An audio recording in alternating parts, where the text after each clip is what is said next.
છોટાઉદેપુર નગરપાલિકા સભાખંડમાં ચાલુ નાણાકીય વર્ષની છેલ્લી સામાન્ય સભા યોજાઈ।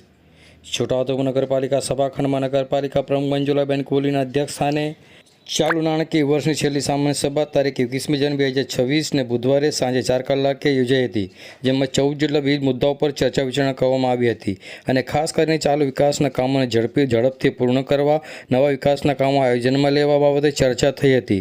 પરંતુ આજની સામાન્ય સભામાં શહેરના સ્વચ્છતા જાળવવા માટે વિશેષ અને વિસ્તૃત ચર્ચા કરવામાં આવી હતી, જેમાં બધા જ વોર્ડના સભ્યોએ ભાગ લીધો હતો। શહેરમાં સ્વચ્છતા જળવાઈ રહે, લોકો સ્વચ્છતા પ્રત્યે જાગૃત બને તે માટે ગંદકી કરતા ઇસમો પર દંડની કાર્યવાહી કરવા માટે પણ નિર્ણય લેવામાં આવ્યો હતો। હાલ નાણાકીય વર્ષ પૂર્ણ થવાના આરે છે, ત્યારે સૌ સભ્યો દ્વારા નાગરિકોને બાકી વેરા ભરવા માટે અપીલ પણ કરવામાં આવી હતી। આપણે શરૂ કરીએ છીએ। પ્રથમ મુદ્દો છે 5 લાખ પ્રોસેડિંગને બહાલી આપવાનો। 5 પ્રોસેડિંગ આ બધા સભ્ય હતા મીટિંગમાં, એને આપણે બહાલી આપીએ છીએ। કોઈને વાંધો વિરોધ